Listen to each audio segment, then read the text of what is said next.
What if the man who promised to save the world was actually poisoning it? Picture this. Magazine covers, keynote speeches, billion-dollar contracts. Dorian Vale wasn't just rich, he was worshipped. The prophet of clean energy. The billionaire with a conscience. Every world leader wanted a photo with him. Every CEO wanted to be him. But here's the thing about images. They're carefully constructed, polished, controlled, and sometimes, beneath all that shine, something is rotting. Somewhere in Appalachia, a river ran black. Fish floated belly up. Children coughed through the night, and no one connected the dots. No one asked the right questions, until one journalist refused to look away. This is the story of how one lie became a billion-dollar empire, how silence became complicity, and how the truth, patient, relentless, unstoppable, burned it all down. Stick around, because what happens next will make you question everything you think you know about success. Let's rewind. Before the fall, there was a rise. And what a rise it was. Dorian Vale didn't just build a company. He built a movement. His clean energy empire, Verde Global, revolutionized sustainable technology. Solar panels that could power entire cities. Wind turbines so efficient they made fossil fuels look primitive. Battery systems that stored energy like nature intended. He wasn't just selling products. He was selling hope. And people bought it. Governments. Investors. Everyday citizens who wanted to believe one person could make a difference. Dorian had the whole package. Ivy League education. Devastating charisma.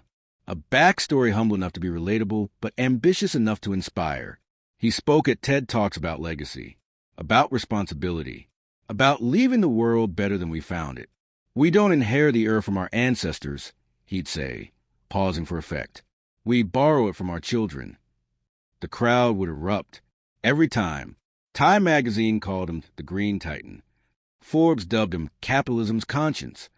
At charity galas, he'd write checks that made headlines. Scholarships for underprivileged kids. Reforestation projects in South America. Clean water initiatives in Africa. Have you ever trusted someone because everyone else did? Because their image was flawless? Because doubting them felt like doubting progress itself? That was Dorian's genius. He made skepticism feel cynical. But empires aren't built overnight. And before Verde Global, before the accolades and magazine covers, there was another company, a smaller venture, one Dorian rarely mentioned in interviews, Solaris Materials. It was his first business. Industrial components for construction. Nothing glamorous. Nothing world-changing.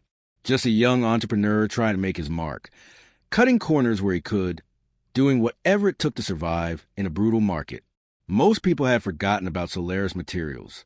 Dorian certainly hoped they had, because buried in those early years, hidden beneath layers of paperwork, shell companies, and carefully managed NDAs, was a decision that would eventually cost him everything. If this story already sounds familiar, drop a comment. Who does Dorian remind you of? Carly Red wasn't looking for Dorian Vale. Not at first. She was an investigative journalist for a mid-sized publication, the kind that still believed in old-school reporting. Follow the data. Verify everything twice. Don't publish until you're certain. Her assignment was simple. Environmental health trends in rural America. Dry stuff. Charts and statistics. The kind of story that gets buried on page 7. But Carly had a rule. Always look at the outliers. And one town kept appearing in the data. A small Appalachian community along the Kettle River. Population barely 3,000. The kind of place where everyone knows everyone. Where the diner closes at 8. Where life moves slow. Except the illness rates weren't slow. They were spiking. Respiratory problems. Rare cancers. Developmental issues in children. All clustered around the same 15-year window. Carly drove out there herself. Talked to families. Heard stories that didn't make it into official reports. A mother whose daughter couldn't stop coughing. A fisherman who remembered when the river actually had fish. An elementary school teacher who'd watched too many students get sick. Started around 2003, the teacher told her. Right after that factory upstream shut down. Factory. Carly pulled county records. Business licenses. Environmental audits. That's when she found it. Solaris Materials, a subsidiary of a holding company, owned by another holding company, owned by... She had to trace it through 6 layers of corporate structure before the name appeared. Dorian Vale. At first, she thought it was a coincidence. The Dorian Vale wouldn't have been involved in some small-time industrial operation, but the dates matched, the location matched, and when she requested the environmental compliance reports, half of them were missing. The other half had been signed by inspectors who'd retired wealthy. Carly spent 3 months piecing it together. Late nights in archives, freedom of information requests, interviews with former contractors who'd signed NDAs but were willing to talk off the record. The picture that emerged was damning. Tons of industrial waste, dumped directly into the Kettle River. For years, all of it buried under forged documents and payoffs. Ever notice how the biggest crimes happen in plain sight until someone brave enough looks closer? Carly was looking, and she wasn't blinking. Then came the breakthrough. An email from an anonymous account. Subject line: "You're right about Vale." Attached: internal memos, financial records, communications between Dorian and the contractors. Proof. What would you do if you uncovered something like this? Let me know below. Carly did what any good journalist would do. She reached out for comment. The email went to Verde Global's PR team first. Professional, courteous, listing the allegations, requesting an interview with Mr. Vale to discuss his time at Solaris Materials. The response came from a law firm. Cease and desist, defamation warnings, threats of litigation that could bankrupt her publication. Carly published anyway. The article dropped on a Tuesday morning. The Billionaire's Buried Secret: How Dorian Vale's first company poisoned an Appalachian town. It was meticulous. Every claim sourced, every document verified, photos of the river, testimonials from residents, the internal memos from Dorian's anonymous source, his own accountant. It would later be revealed who couldn't live with the guilt anymore. For the first few hours, nothing happened. Then Twitter exploded. Environmental activists shared it. Celebrities retweeted it. Competitors smelled blood in the water. Cable news picked it up by noon. By evening, it was the lead story on every major network. Dorian tried to control the narrative. His PR team released a statement. "These allegations are baseless and deeply offensive. Mr. Vale has dedicated his life to environmental protection." But the memos didn't lie. The signatures didn't lie. The sick children in Appalachia didn't lie. Within 48 hours, Verde Global stock lost 30% of its value. Charities returned as donations. Universities revoked honorary degrees. Board members resigned. Investors demanded answers. Dorian held one press conference. He stood at a podium, looking smaller somehow, and read from prepared statement. He denied direct knowledge, blamed subordinates, called it an operational failure from a company he'd long since divested from. Nobody believed him, because Carly had published his signature on the dumping orders. His emails approving the cover-up, his handwriting on a memo that said, "Do whatever it takes. Just keep it quiet." The cameras flashed.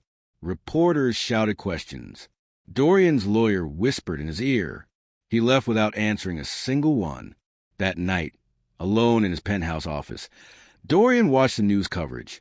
Every channel, every angle, his empire crumbling in real time. The phone stopped ringing. The email stopped coming. In the silence, he finally understood what he'd spent 15 years running from. The truth doesn't negotiate. Hit that like button if you believe the truth always finds a way. The fall was swift. Criminal investigations opened in 3 states.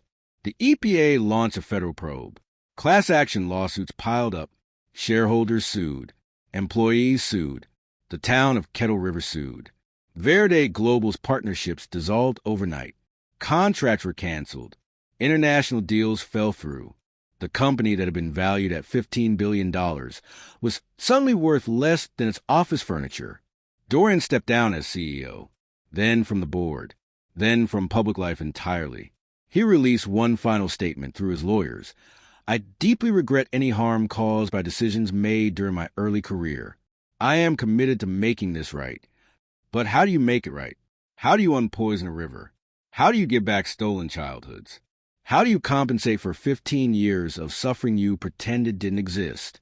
You can't. Money flowed toward Kettle River. Settlements, cleanup funds, medical monitoring programs. It wouldn't undo the damage, but it was something. More than they'd had before Carly started asking questions. Dorian disappeared. Reports placed him in New Zealand, then Monaco, then a private estate somewhere on the California coast, bought under an LLC, hidden behind privacy hedges and security gates. The man who once commanded auditoriums now lived in silence. No more magazine covers. No more keynote speeches. No more charity galas where people hung on his every word. Just empty rooms, ocean views, and the weight of everything he'd tried to bury. Meanwhile, Carly Redd's article became something bigger than a news story. It was taught in journalism schools as a case study in investigative persistence, referenced in congressional hearings on corporate accountability, cited in environmental policy debates.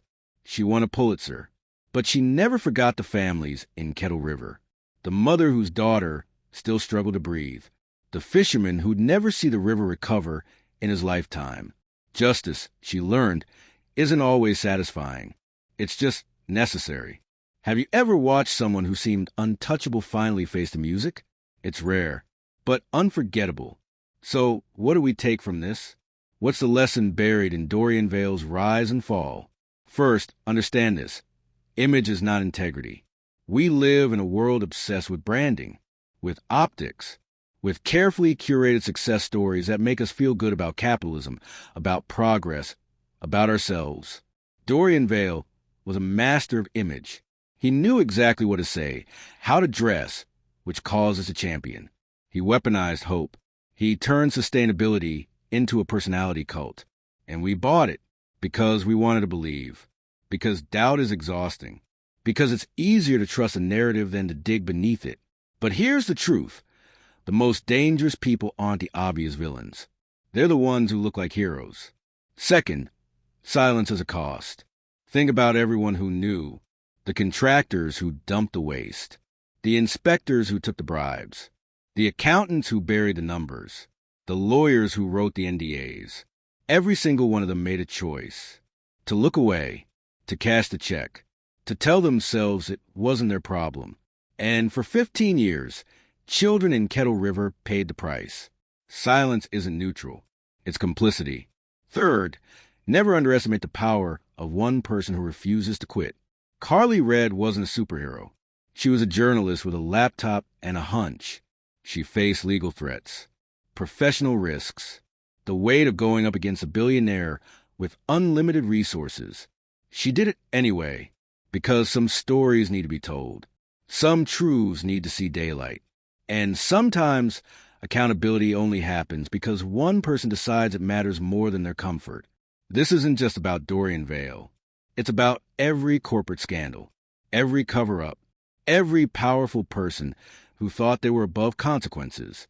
It's about the systems that protect them, the media that glorifies them, the rest of us who sometimes look the other way because it's convenient. But it's also about hope, real hope, not the manufactured kind that sells products. The hope that truth, however patient, however delayed, still matters. The hope that accountability is possible. The hope that someone, somewhere, is brave enough to ask the hard questions. So ask yourself, what truths are you willing to dig for? What lies are you willing to challenge? If this story moved you, subscribe so you never miss another one. Share it with someone who needs to hear it. And drop a comment. What's one lesson you're taking from Dorian's fall? Years later, if you drive along the California coast, you might pass a certain estate. Gated, private, overlooking the Pacific. Inside, Dorian Vale still lives. He doesn't give interviews, doesn't appear in public, doesn't engage with the world that once hung on his every word. Sometimes, late at night, he sits in a room filled with old magazine covers. Time, Forbes, Wired, his face on everyone. Smiling, confident, untouchable, he stares at them like artifacts from someone else's life. Maybe he thinks about Kettle River. Maybe he's convinced himself he was just a businessman making tough calls in a competitive market. Maybe he sleeps fine. We'll never know. But here's what we do know. Carly Red's article still circulates, still gets referenced, still reminds people that no fortune, no fame, no carefully constructed image is above scrutiny. The families in Kettle River are still recovering, still fighting, still teaching their children that speaking up matters, even when the odds feel impossible. And somewhere, another journalist is chasing another story. Another whistleblower is deciding whether to come forward. Another truth is waiting to surface. Because that's the thing about lies. No matter how well you bury them, the truth doesn't care about your fortune. It doesn't care about your fame. It doesn't care about your legacy. It just waits. And sometimes, the loudest fall comes from the quietest lie. Thanks for watching Earthly Tales. If you believe stories like this matter, hit subscribe. New stories every week that'll make you think, feel, and question everything. See you in the next one.